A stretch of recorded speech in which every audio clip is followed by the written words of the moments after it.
मंगलम भगवान वीरो मंगलम गौतमो गणी मंगलम कुंदारियो जैन धर्मोस्तु मंगलम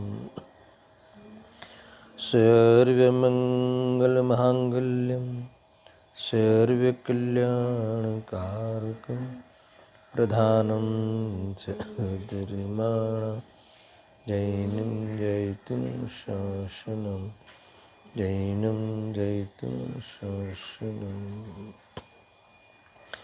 नमस्मे सारं स्वानुभूत्या च काश्यते चित्स्य भावाय भावाय सर्वभावान्तरच्छिदे आत्मरूपयनं तन्मयादिभूत याहिनखे भवसिन्धुतरो आत्मरूप।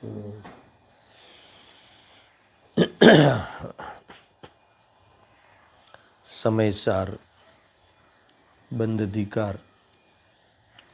हमने कल 165 नंबर के कलश पर विशेष विचार किया था और इस कलश पे गुरुदेव जी का जो प्रवचन है उसके कुछ अंश हम यहाँ स्वाध्याय में आज लेते हैं। देखो, इसमें इस कलश में सम्यक दर्शन की महिमा की है ना। ये अद्भुत है सम्यक दर्शन। क्यों अद्भुत है? क्योंकि कैसे भी उदय हो, कैसे भी प्रसंग हो, तो भी वह वहाँ जुड़ता नहीं है ना। वहाँ कैसे भी उदयों में भी, चाहे पाप का उदय हो पुण्य का उदय हो, अरे परिणाम पाप का चलता हो या पुण्य का चलता हो, कहीं भी यह जीव जुड़ता नहीं, एकत्व बुद्धि नहीं करता। स्वभाव में ही जुड़ा हुआ जीव इस प्रकार से अलिप्त रहता है और बंध को प्राप्त नहीं होता। ऐसी अद्भुत महिमा है। देखो यहाँ कहते हैं, हाँ देखो, आचार्य देव जो यहाँ यह कहा कि चेतन अचेतन की हिंसा हो तो भले हो, सुनना बराबर से। क्या कहते हैं? आचार्य देव ने जो यह कहा कि चेतन अचेतन की हिंसा हो तो भले हो, गुरुदेव ने वहाँ से बात उठाई। इसका यह अर्थ नहीं लेना कि समकीर्ति को चेतन अचेतन की हिंसा इष्ट है ना। कल भी कहा था ना, इसका अर्थ ये नहीं है कि उन्होंने मतलब कि हिंसा की छूट ले ली है, छूट मिल गई है, ऐसा नहीं है। उसका आशय समझाते हुए कहते हैं कि इसका अभिप्राय तो मात्र यह है कि समकीर्ति को सर्वबाह्य वस्तुओं से अत्यंत उपेक्षा हो गई है।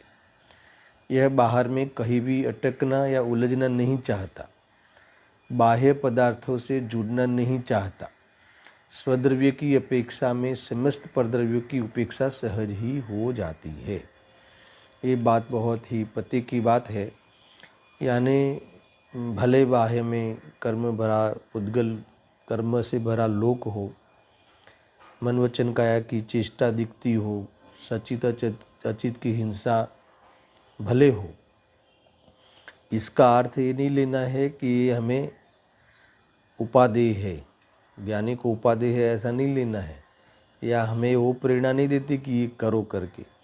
अरे ये होते हुए भी है ना, ये सब होते हुए भी, अरबों खरबों रुपया होते हुए भी है ना, कैसी भी बाह्य में अवस्था होते हुए भी उससे दृष्टि छोड़ी जा सकती है, उससे दृष्टि हटाई जा सकती है, दृष्टि में उसका त्याग किया जा सकता है। और ऐसे किया है जिसने, ऐसे सम्यक दर्शन प्राप्त किया है ऐसे जिसने, वह स्वभाव की दृष्टि हुई है, इसीलिए वह वहाँ उपयोग वहाँ रमता नहीं, क्योंकि वहाँ रुचता नहीं, और इसीलिए वह भावबंध जो है, समझना, भावबंध का त्याग हुआ ऐसा समझ लो दृष्टि में, तो वह जीव वहाँ बंध को प्राप्त नहीं होता। ये बात कही है। और देखो, यहाँ किसी को यह नहीं सोचना चाहिए कि यहाँ पंचेंद्रिय के विषयों के प्रति स्वच्छंद होने का कहा जा रहा है। और भी लिया था ना दूसरी परिस्थिति, भले वो पंचेंद्रिय के भोग भोक्ता हो, है ना, पंचेंद्रिय के भोग भोक्ता हो, निजराधिकार में तो आया था, तो भी उसे निजरा होती है। तो भोग के कारण निजरा नहीं है, भोग का स्वामी नहीं है, भोगों में रस नहीं है, भोगों में रुचि नहीं है, स्वभाव में रुचि है, वेद ज्ञान की प्रवृत्ति में बल है। तो उस प्रकार से उसके कारण, उस परिणति के कारण वहाँ निजरा होती है। अल्पबंध को वहाँ गौण किया है ना, वहाँ नहीं है ऐसा नहीं, अल्पबंध है, अल्पराग है। एकत्व बुद्धि विनय का राग को यहाँ इस प्रकार से गौण किया जा सकता है। देखो, अरे भाई, यहाँ तो इन सभी विषय कसाय रूप प्रवृत्तियों के प्रति अत्यंत उपेक्षा भाव प्रकट किया गया है, यानी इन भावों के प्रति इनको कोई अपेक्षा नहीं होती, ये यहाँ कह रहे हैं। और पढ़ते हैं, पंचेंद्रियों पर देखो, गुरुदेव श्री ने कहा कि बात किसने कही है, ये जो कलश किसने लिखा है, आचार्य अमृतचंद्र देव ने। तो क्या हमें वो हिंसा में लगाने के लिए लिखे होंगे? देखो, लिखा है, स्वयं तो पंचेंद्रिय पर विजय को प्राप्त हुए हैं।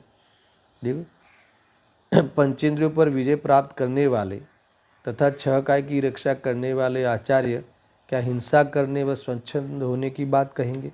इतना तो हमें दिमाग लगाना चाहिए, बुद्धि से विचार करना चाहिए कि वो इसमें लगाएंगे, यानी इसमें अटकता नहीं, ये क्रियाओं पे उसे कोई ध्यान नहीं यानी अपना कार्य छोड़ता नहीं। और भी पढ़ते हैं, देख, अरे भाई, यहाँ कथन किस अपेक्षा से किया गया है, इस बात को जरा धैर्य से सोचो, समझो।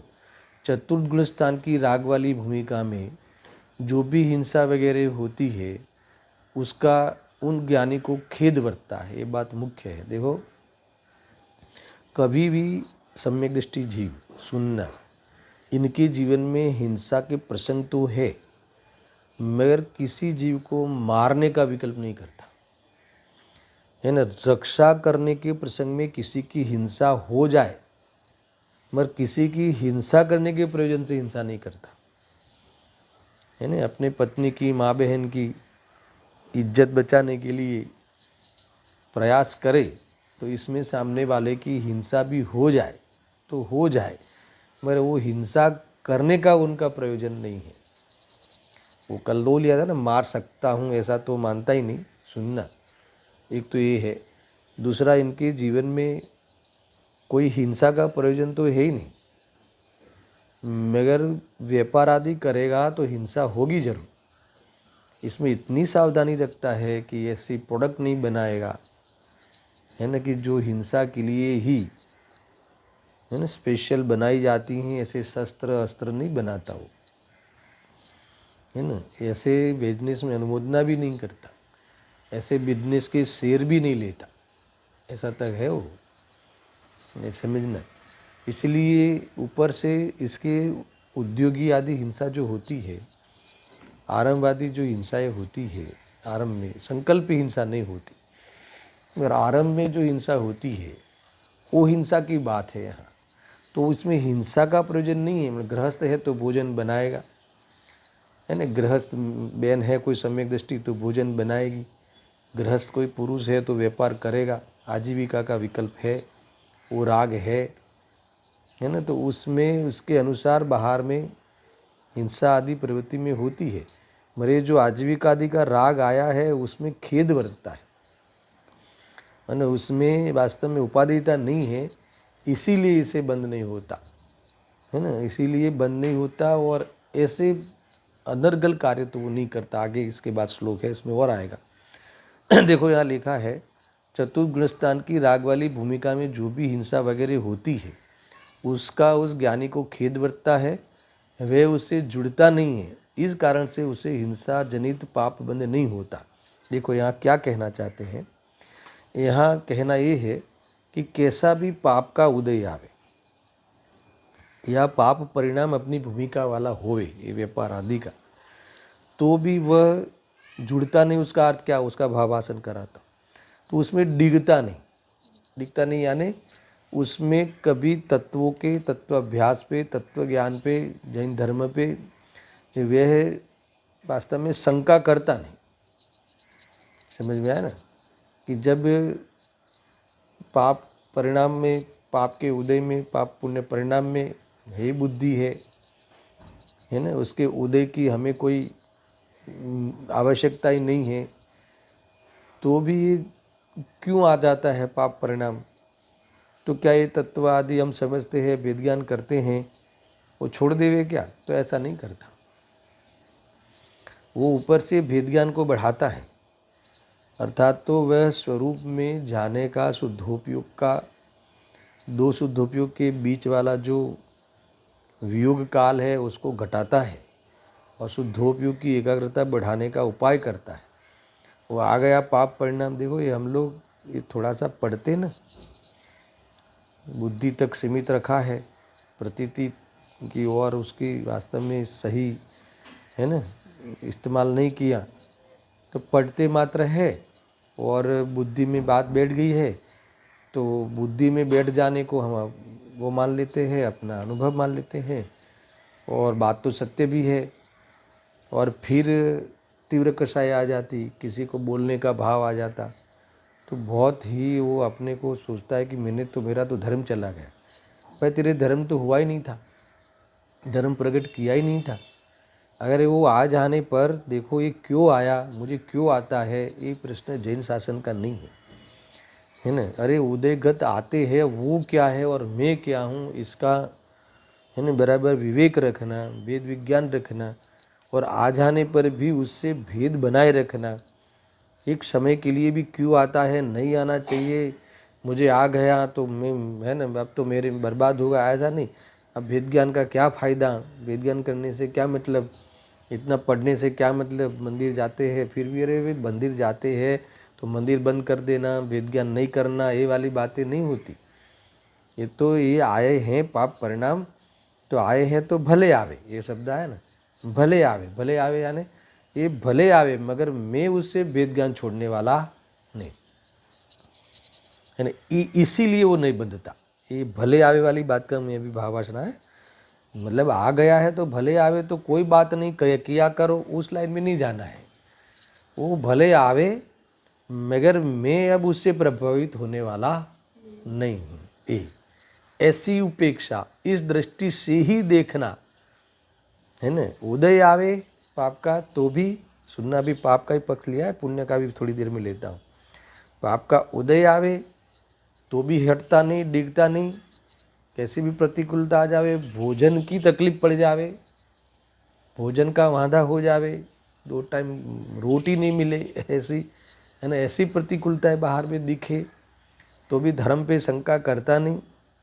और उस परिस्थिति में, ऐसी परिस्थिति आवे तो भी मैं अपना मार्ग से च्युत होने वाला नहीं हूँ। मुझे जो समझ में आया है, अनुभव में आया है, मैं उसी के आश्रय से अपना बल बढ़ाऊँगा और आनंद में रहूँगा। प्रभु मुझे दुनिया की कोई भी परिस्थिति आड़े नहीं आती, मुझे अपने काम करने में। उदय की बात हुई, अब परिणाम आ गया, भूमिका के अनुसार भोगादि के परिणाम आ जावे तो भले आवे। भले आवे का अर्थ क्या निकालना दर्शन, कि भले आवे मगर मैं वेद ज्ञान से हटूंगा नहीं, मैं उससे अपने को जुदा मानना, उससे भिन्न में चैतन्य स्वरूप हूँ, ऐसी मुझे रुचि और प्रतीति और दर्शन हुए है।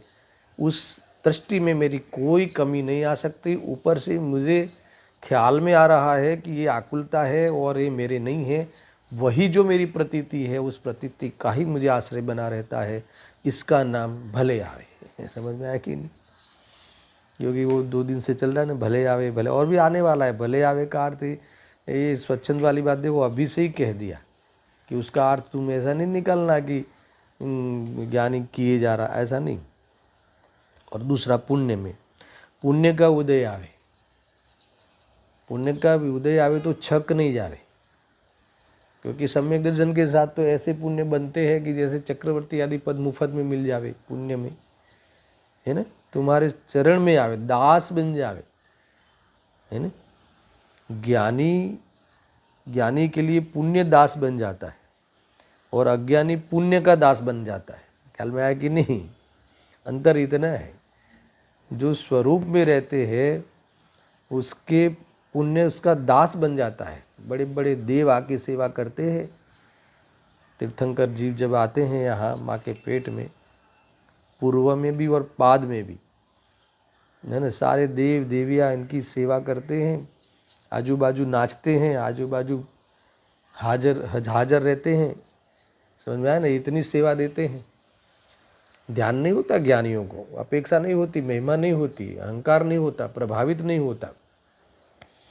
समझ में आया ना? और पाप पुण्य परिणाम कसा है कि ऐसी मनता आवे, है ना, मुनि जीवन की वो वाली बाह्य अवस्था आ जावे, मनता विशुद्धि, तो भी उसमें धर्म का एहसास नहीं करे। सुनना, एक बार भी उसकी महिमा नहीं आवे, इसीलिए मैं मुनि हूँ, ऐसा अनुभव नहीं करे। समझ में आया ना? है ना? ये कैसे है गृहस्थ, खाए बिना नहीं चलता, कपड़े बिना इनको नहीं चलता। ऐसा ही इस प्रकार से जो उनकी नीचे की भूमिका वाले जीव है उनको तुच्छ नहीं मानते, सबको ज्ञायक देखते हैं। ये है तो भले पाप पुण्य परिणाम आ जावे, मगर एक बार भी उसमें रुचि नहीं हो जावे, एक बार भी इसमें ऐसा नहीं हो जावे कि नहीं मुझे ऐसे भाव आए हैं, है ना, कि जो दुनिया इसकी प्रशंसा करे, वाह वाह करता है, तो क्या ऐसा भाव नहीं आवे। इस प्रकार से पुण्य परिणाम को इस दृष्टि से नहीं देखे। समझ में आया ना? ऐसी दृष्टि से देखे कि इसमें क्या दम है, ये तो बंद का भाव है, और मेरे साथ ये पुण्य परिणाम आवे तो भी अभी मैं छलने वाला नहीं हूँ। पाप परिणाम आवे तो डिगने वाला नहीं हूँ, पुण्य परिणाम आवे तो छलने वाला नहीं हूँ। भले आवे, मैं एक समय के लिए भी छला जाऊँ और अरे ये मज़ा है इसमें, तो इतने दान दया दान व्रत तप आदि करे, दुनिया जुलूस निकाले ना, संस्थाएं जुलूस निकाले, वाह वाह करे, तो ये कहते हैं कि मैं अभी छलने वाला नहीं हूँ, कि इसमें अब रहने वाला मैं नहीं हूँ, इसके लिए मैं हूँ, ऐसा मुझे अनुभव में नहीं आता। मुझे तो इसमें आना आकुलता लगता है, उपयोग का यहाँ रहना, है ना, यहाँ रहना आकुलता लगता है। इसलिए कैसे बंधेगा, कैसे उसमें बंधेगा, तो तब नहीं इसमें अच्छा लगे, मिठास लगे, उसका नाम बंधना है। मिठास लगती नहीं इसमें, तो उसमें तो भागना उसे भाता है। समझ में आया कि नहीं? ये मूल बात है ना। इसीलिए यहाँ कहते हैं कि वहाँ वो जो उनके जीवन में व्यापार आदि में, उद्योग आदि का प्रयोजन है राग होने से, मगर उसमें हिंसा होती है, तो वो हिंसा की बात है। तो उद्योग का राग जब आया है उसमें भी रहना नहीं चाहता, इसलिए वो हिंसा का दोष उसे नहीं लगता। पर कभी ज्ञानी धर्मात्मा, है ना, किसी की हिंसा करके लाभ करना, ऐसा कार्य इसके जीवन में नहीं होता। देखो, युद्ध के मैदान में वह जमीन पे अथवा उस अपनी प्रजा को शांति देने के लिए लड़ेगा, मगर मैं इन लोग को मार दूं उस बुद्धि से नहीं लड़ता। ये बुद्धिपूर्वक हो जाएगा, ऐसा नहीं।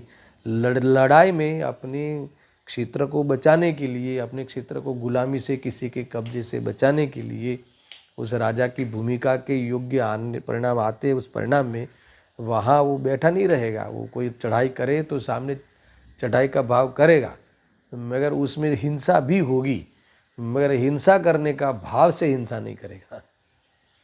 समझ में आया कि नहीं? इसका नाम है वो बुद्धिपूर्वक हिंसा नहीं करता। ये भी एक कंसेप्ट आगे आया है, गुरुदेव के प्रवचन में पढ़ेंगे। देखो ऐसा है ना, यानी उसे पाप बंद नहीं होता। यहाँ जो आत्मज्ञानी को निर्बंध कहा है, उसका अभिप्राय यह है कि पूर्ण सावधानी के बावजूद, है ना, अबुद्धिपूर्वक कदाचित परजीव का घात हो भी जाए तो बंद नहीं होता। ख्याल में आया?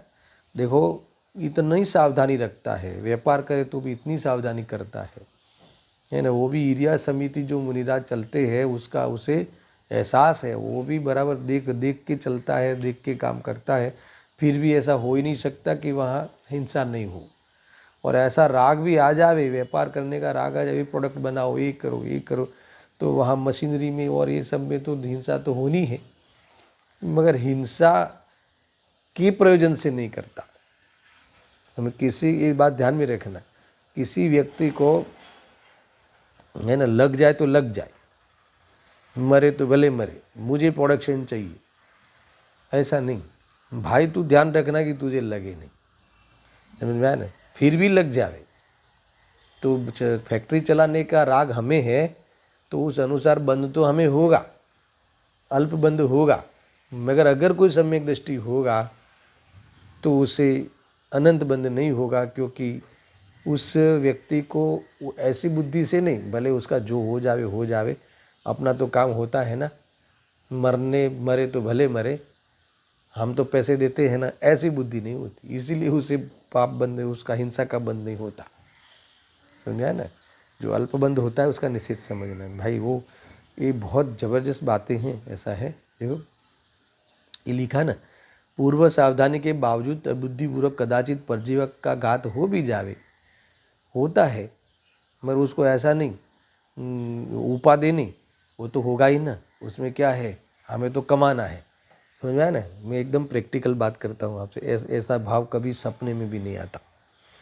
बराबर सोचता है, एक जीव की भी हिंसा नहीं हो ऐसा सोचता है, मगर बिना हिंसा के व्यापार हो ही नहीं सकता, चाहे सम्यक दृष्टि ज्ञानी करे, चाहे है ना पंचम गुणस्थान वर्ती श्रावक करे, अपनी भूमिका के अनुसार तो होगा ही होगा, है ना। मिलता है पुण्य से और होता है पाप, व्यापार में पाप ही तो होता है, मिलता है पुण्य से।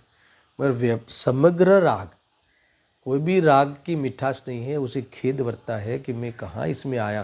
देखो इसके राग का दुख होता है, ये राग का, मुझे राग आ रहा है व्यापार का, उससे दुख दिखता है उसे, उसमें कोई खुशी नहीं है उसे, इसीलिए छोड़ना चाहता है। श्रीमद जी कहते हैं कि जो राग चाहता नहीं है हम उसको त्यागी ही समझते हैं, ऐसा कहा। इच्छा दशाई, है ना, ज्ञानी इच्छा दशाई त्यागी, इच्छा दशाई केवली, ऐसा है, इच्छा दशाई मोक्ष। सब चीज़ का त्याग करने की भावना है, इसलिए वो मोक्ष में ही ऐसा उपचार करते हैं। मोक्ष जाने वाला है ना, वो उस दरवाजे पे खड़ा है। तो ऐसी कथन मिलते हैं भाई। देखो ज्ञानी जीव बुद्धिपूर्वक कभी परजीवों का घात नहीं करते। बुद्धिपूर्वक का अर्थ कल भी लिया था, आज पुनः गुरुदेव सिंह ने और भी समझाने वाले हैं, है ना, थोड़ा इस पर विचार और भी करेंगे। ये बात यहाँ सुनना, बुद्धिपूर्वक कभी नहीं करते, यानी कभी किसी, कितना भी धन कोई हमारा हड़प लेवे तो वही समझते हैं कि ये उदय आया है ऐसा, या फिर मेरा पुराना कर्जा है ऐसा, और तीसरा वो जाने से मेरे में कुछ कम हो ही नहीं जाता, ये वाली तो बल है, बल की ताकत तो वही है ना, इस बल पे वो कभी दुखी नहीं होते। समझ में आया कि नहीं। टेम्पररी उस विकल्प आते ना, भाई तुम फोन कर, तू ये ले आ, तुमसे बात कर, तो ऐसे विकल्पों से जो आकुलता होती है, तो उस विकल्प से आकुलता समझते हैं, यानी विकल्प से अपने को भिन्न जानते हैं, है ना। इतनी सीमा इनकी बनी हुई रहती है, इतना भेद बढ़ता है, दुनिया को क्या दिखे वो दुनिया जाने, पर वो कहाँ से देखता है उससे उसे लाभ है। हम देखें कि ये चक्रवर्ती कैसा धार्मिक, ये श्री रामचंद्र कैसे धार्मिक, इतनी बुद्धि नहीं है कि जो मरा है वो वापस नहीं आता, है ना। वो सोचने वाला सोचे, मगर वो उनको पता है कि मैं कहाँ खड़ा हूँ। भाई सारी बातें ध्यान में रखना, है ना। आज जैसे श्री रामचंद्र जैसे कोई अपने भाई के देहांत पे ऐसा एटीट्यूड करे तो कोई इसे ज्ञानी माने? ज्ञानी क्या, उसे वास्तव में है ना पागल माने, धार्मिक उसे माने ही नहीं, वो ऐसा समझे कि इसको धर्म समझ में नहीं आता, है ना? फिर भी जिनागम कहते हैं कि वो क्षायिक सम की थी, वहाँ वास्तव में उनको अनंत दुख नहीं है, अल्प दुख है, अनंत अनुबंधी नहीं है ना। तो ये बात हमें थोड़ी समझनी चाहिए बहुत, अगर ये कोई इतना भारी बात नहीं है। जैसे मैंने 2-3 दिन से आपको ये बात समझाते आ रहा हूँ, वो मित्र की हो, आप दुकान पे बैठे हो, वो वाली बात समझाए, कई उदाहरण समझे, कई उदाहरण से समझे, तो क्या नहीं होता। और हिंसा का दोष तो तब लगे कि जब उपयोग में राग को करता हो, ये बात आई ना, यानी उपादेय बुद्धिपूर्वक, एकत्व बुद्धिपूर्वक राग रुचिपूर्वक करता हो, यानी उसको रुचि हो कि नहीं मुझे मिल जावे, धन मिल जावे और मैं सुखी हो जाऊंगा।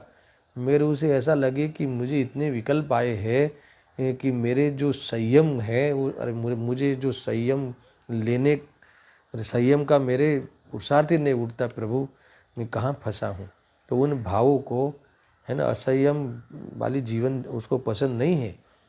वो ज्ञानी को असंयम का बहुत दुख है, फिर भी भरोसा है कि ये, है ना, मेरे स्वभाव के सामने टिकने वाला नहीं है। गारंटी से कह रहा हूँ, ऐसे भाव आते हैं, बनते हैं, प्रतीति रहती है, कैसे टिकेंगे। फिर भी खेद है कि है ना, भगवान आप अनंत आनंद के धनी हो गए हो, मैं इतना कमज़ोर पीछे रहा हूँ। पीछे यानी अभी उसका ध्यान करते हैं, समझ में आया कि नहीं। उनको कोई राग आया तो कोई, इतना राग तो आएगा ही ना घर में रहते हुए। अरे घर में रहते हुए राग आया है वो बात स्वीकार है उनको, मगर आएगा यानी ये करने जैसा है, तो ये इसीलिए मैं करता हूँ, है ना, ये कर सकते हैं, ज्ञानी भी करते हैं, ऐसा ऐसा नहीं होता, है ना। इस प्रकार से उसका उपादेयपना पक्ष लेके नहीं होता, खेद बरतता है, लिखा ना, बुद्धिपूर्वक नहीं करते। बुद्धिपूर्वक देखो, ये कई बार मैंने अभी भी कहा ना, वो कभी भी कैसा भी आ जाए, कैसा भी जीवन आ जाए, मगर कैसा भी उदय आ जाए, मगर किसी को हत्या करके अपना प्रयोजन साधने का विकल्प ज्ञानी को सपने में नहीं आता। हिंसा हो जाए वो बात अलग है ना, हम बचाने जावे जीव को और जीव मर जाए वो बात अलग है, मगर कभी मारने का इस प्रकार का बुद्धिपूर्वक मार के मैं कमाऊंगा, है ना, इसको मार के मैं सुखी होऊंगा, ऐसा सोच, ऐसा अभिप्राय, है ना, ऐसा जीवन ज्ञानियों का सपने में नहीं होता। ऐसा क्यों कहना पड़ता है, क्योंकि ऐसा तो होता नहीं, मगर इनके जीवन में ये जो आरंभ आदि होता है, जो उद्योग आदि होता है ना, तो वो विरोधी हिंसा आदि सब होती है ना इनके जीवन में। कोई रक्षा आदि करे तो होता है, क्या करे, मर जावे तो मारने का प्रयोजन तो था ही नहीं। मान लो कि कोई किसी को छुड़ाने जावे, किसी को छुड़ाने जावे, मारता हुआ दिखाई देवे तो छुड़ाने जावे, तो बचाने का बात, रक्षा करने की बात आई। अब इसमें बचाते बचाते वो गिर गया सामने वाला, समझ में आया ना, तो मर गया। हिंसा हुई कि नहीं हुई? हिंसा हुई, हत्या नहीं हुई। हत्या अलग है, समझ में। ये हत्या तो अपराध है कानूनन। ये डॉक्टरों के माध्यम से इतने लोग मर जाते हैं निमित्त से, वो उपचार करते करते, तो कभी जेल हुई क्या? अगर उसका इरादा हो, समझ में आया ना, किसी वो धन लिया हो कि भाई इसको तुम कैसे भी हटा देना, तो भी उसके कारण मरा नहीं है, ध्यान रखना। वो व्यक्ति तो अपने आयु कर्म पूरा होने पर गया है, एक। और दूसरा ये ऐसा मानता है कि मैंने अपना काम कर लिया, और धन कमाई के लिए ऐसा इस प्रकार के करे, तो भी ये समझता नहीं है कि तूने कर्म का बंद किया है, संसार बढ़ाया है, उपादेय माना ना। तो ये सब, इसी को हिंसा का दोष लगता है। ज्ञानी से ज्ञानी को ये सारी चीज़ें होती नहीं, इसलिए दोष नहीं लगता। समझ में आया कि नहीं? ऐसा देखो, हम गाड़ी लेके जाते हैं, ठीक है, तो राग तो है ही, तो राग का तो दोष लगता है, मगर हम इस कीमत पे नहीं कर चलाएंगे कि किसी को उड़ा दे के, फिर भी किसी को बचाने जावे और कोई किसी को टच हो जावे, ऐसा होता है ना, तो वहाँ हिंसा का दोष नहीं लगता। अगर समझ लो कि ये बुद्धिपूर्वक तो किया नहीं और ज्ञानी है, क्योंकि वो जानता है कि मुझे जाने का, या गाड़ी चलाने का, व्यापार में जाने का जो राग आया है, वो राग का जब मुझे खेद बरतता है, उस राग में रहना मुझे पसंद नहीं है, राग मात्र मुझे पसंद नहीं है, पसंद नहीं है यानी वो मेरा प्रयोजन नहीं है मेरे जीवन में। फिर भी ये जो आया है बुद्धिपूर्वक, ये आया है बुद्धिपूर्वक यानी अब एकत्व बुद्धि वाला नहीं, ये मुझे आया है, मुझे वो ज्ञान वाला लेना कि मुझे समझ में आया कि प्रभु राग आया है, मगर बुद्धिपूर्वक नहीं आया है, मुझे उसमें कोई भी प्रकार का इसमें रहने का मेरा इरादा नहीं है। मुझे तो जल्द से जल्द अपने में रह के, है ना, राग उत्पन्न नहीं हुए वो दशा प्रभु आप जैसी दशा मुझे लानी है। मगर जब तक ये होता है तो दिख रहा है सब, तो इसको हिंसा का दोष नहीं लगता। अनंत अनुबंधी बंद नहीं होती, अल्प बंद को यहाँ निषेध करना, बार बार करता और गौण करना, ऐसा देखो। ऐसा, हाँ, उनके हृदय में यहाँ लिखा है कि ज्ञानी जीव बुद्धिपूर्वक कभी परजीवों का घात नहीं करते। उनके हृदय में ऐसी करुणा बुद्धि सहज होती है। इनके हृदय में तो करुणा बुद्धि ही होती है। व्यापार करते करते भी इसीलिए तो नियम लेते हैं, अष्टमी चौदस पालते हैं, है ना। इसीलिए तो कुछ न कुछ मर्यादाएं करते हैं।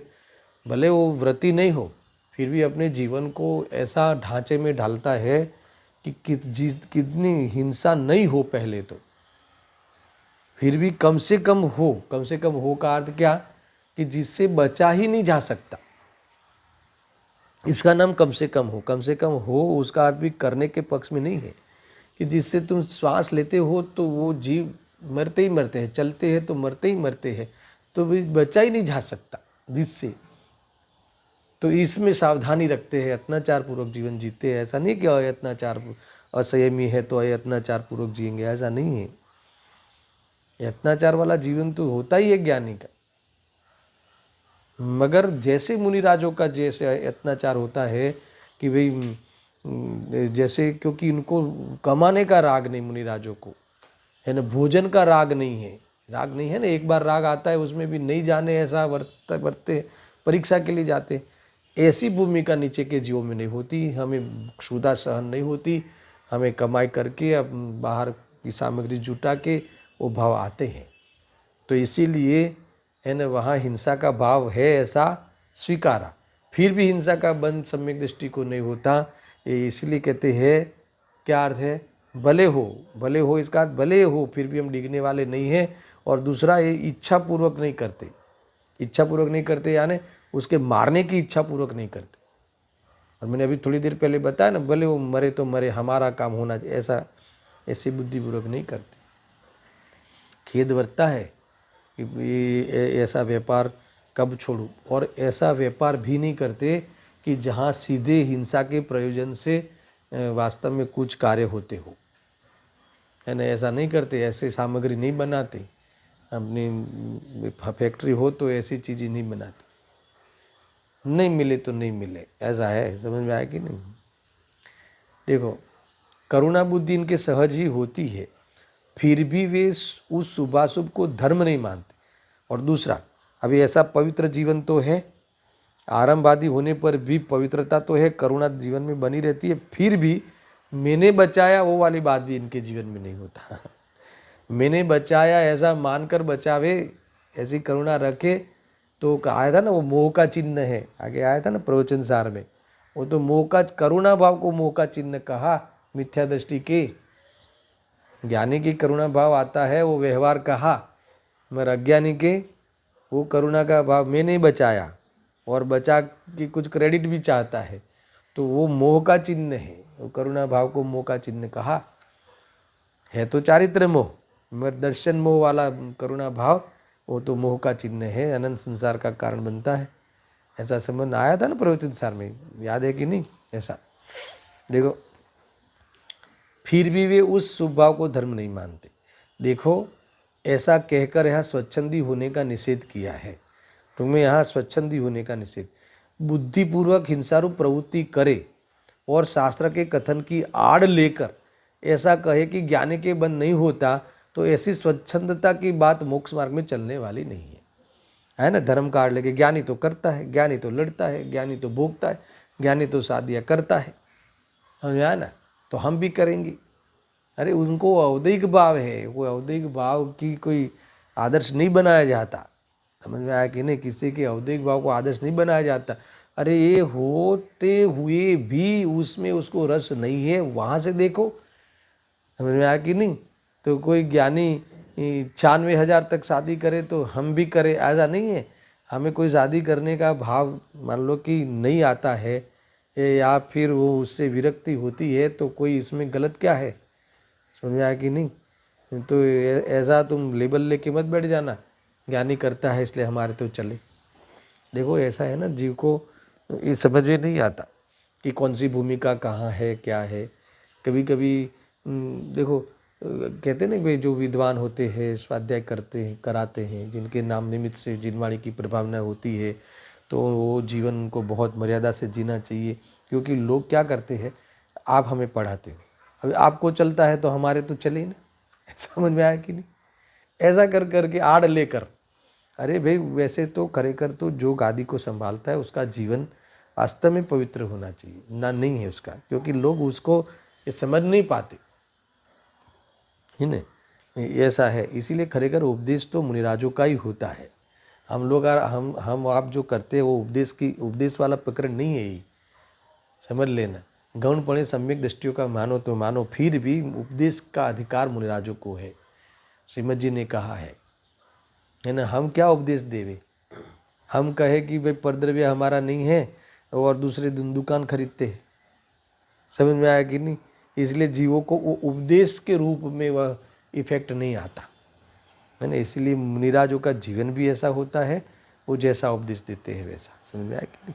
और देखो नीचे की सम्यक दृष्टि आदि गृहस्थ सम्यक दृष्टि हो, इनके भी जीवन तो पवित्र होता है, और गृहस्थ जीवन में होने से सब कुछ दिखता है ना, ये सब जो एक आम आदमी को दिखता है।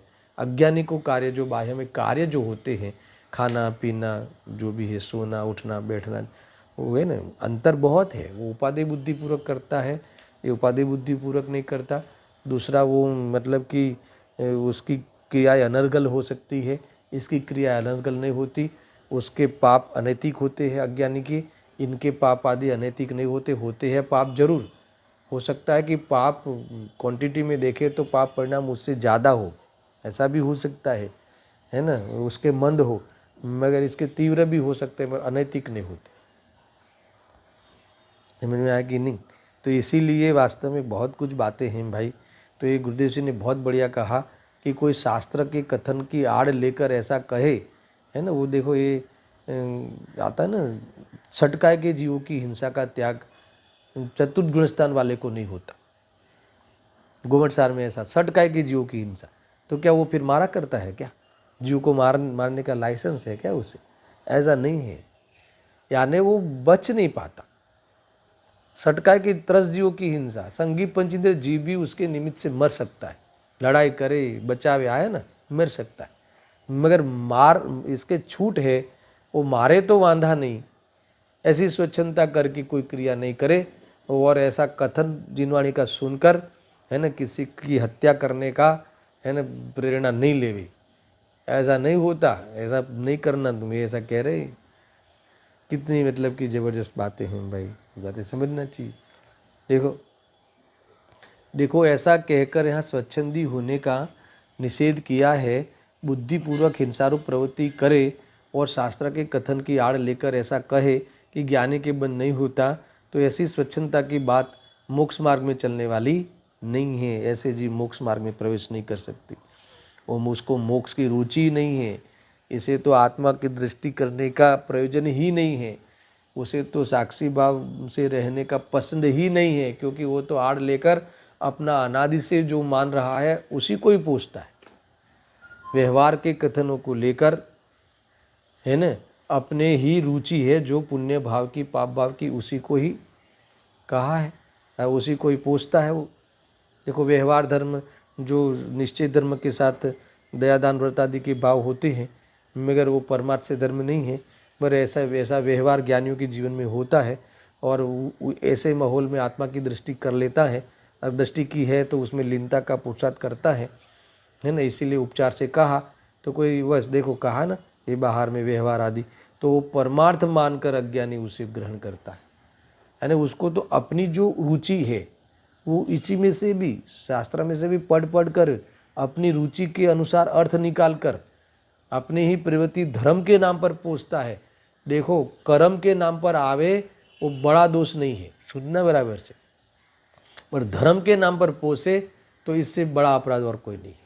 कर्म पे नाम पर यानी गृहस्थ जीवन में वो खाने का पीने का भोगने का भाव आवे, वो कोई बड़ा बड़ा अपराध नहीं है, मगर ज्ञानी को भी होता है, ज्ञानी भी करते हैं। ऐसा मानकर उपादेय पूर्वक करे और शास्त्र की आड़ लेकर करे, तो जो शास्त्र जी तुझे कहाँ वो बताते थे कि ऐसा भाव आने पर भी भले आवे तो भी ज्ञानी धर्मात्मा अपना भेद ज्ञान से च्युत नहीं होते।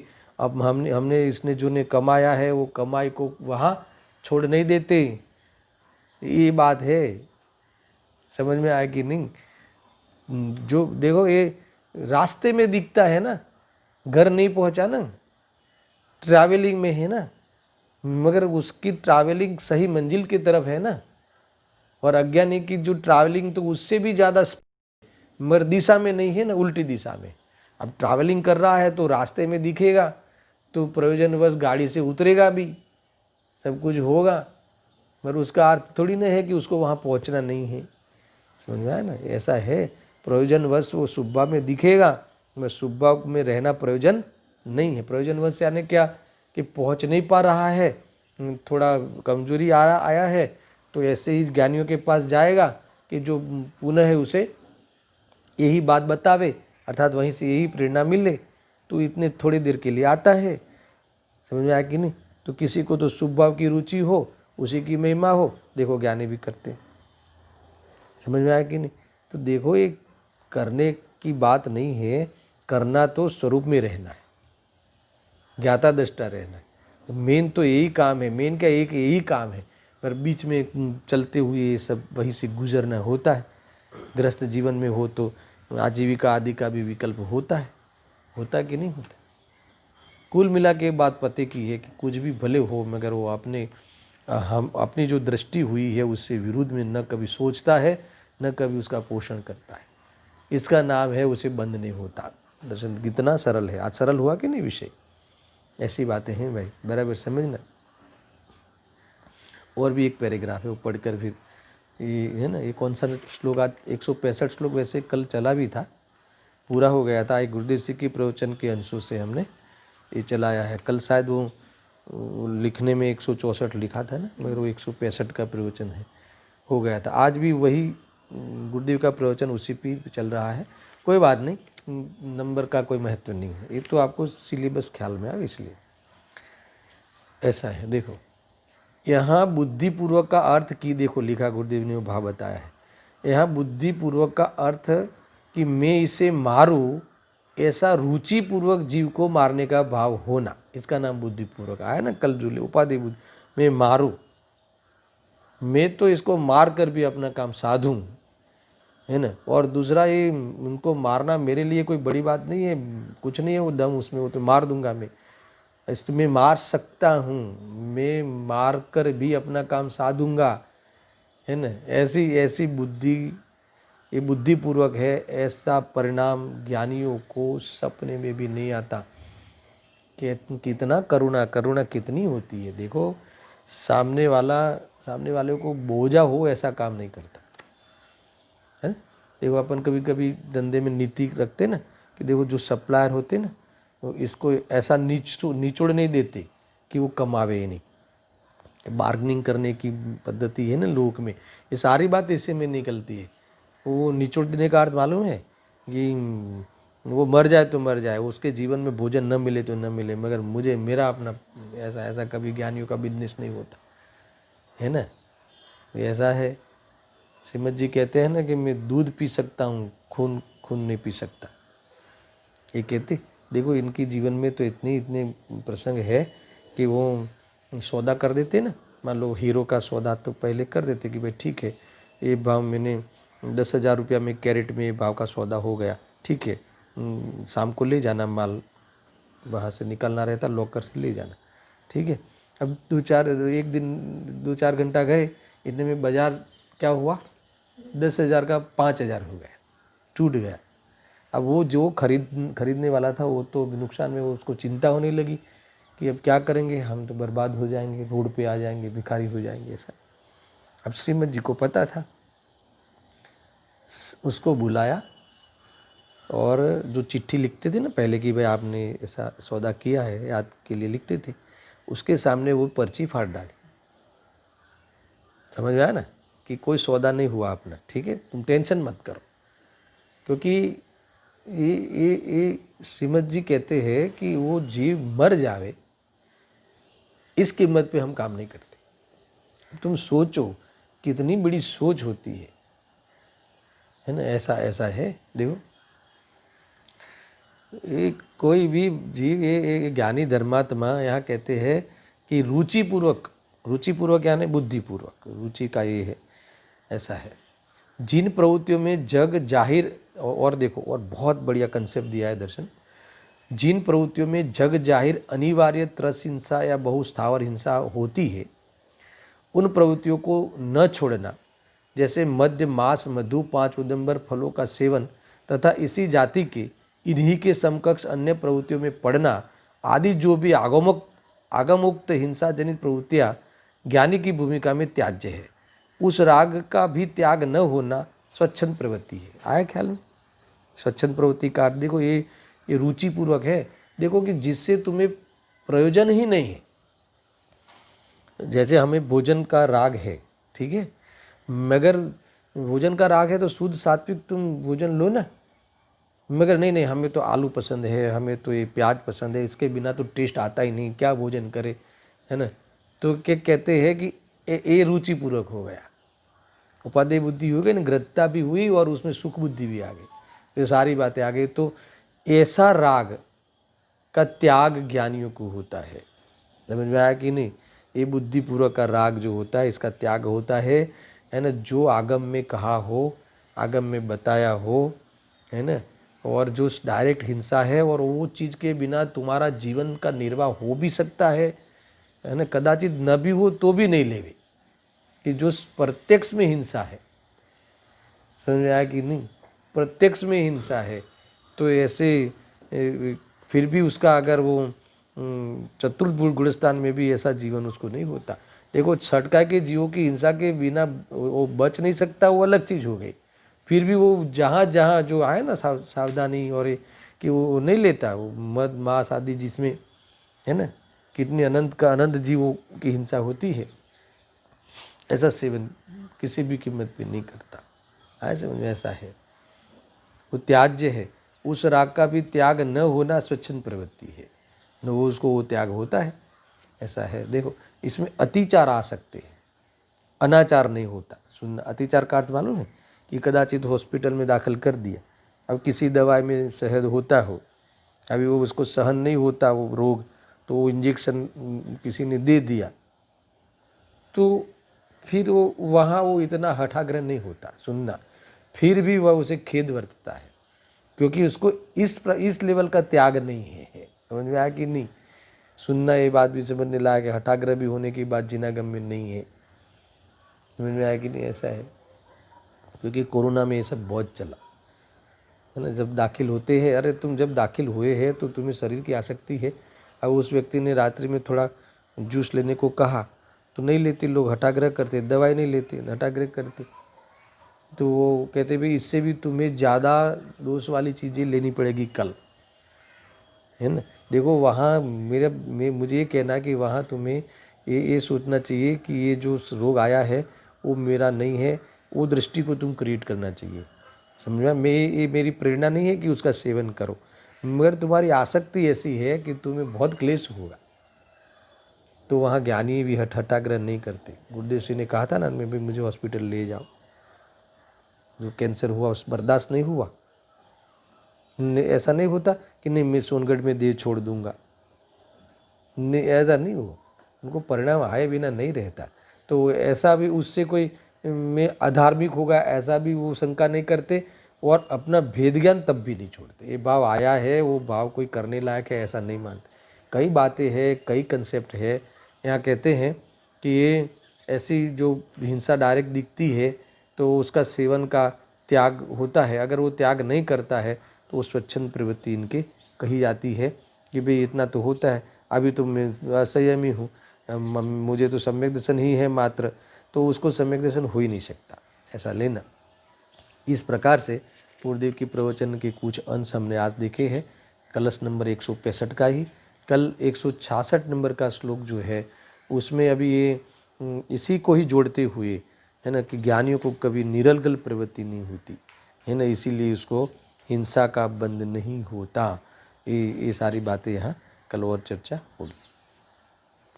सहजानंदी सुद स्वरूपी अविनाशी हूँ आत्मस्वरूप, सहजानंदी शुद्ध स्वरूपी अविनाशी हूँ आत्मस्वरूप सेजानंदी शुद्ध स्वरूपी अविनाशी हूँ आत्मस्वरूप।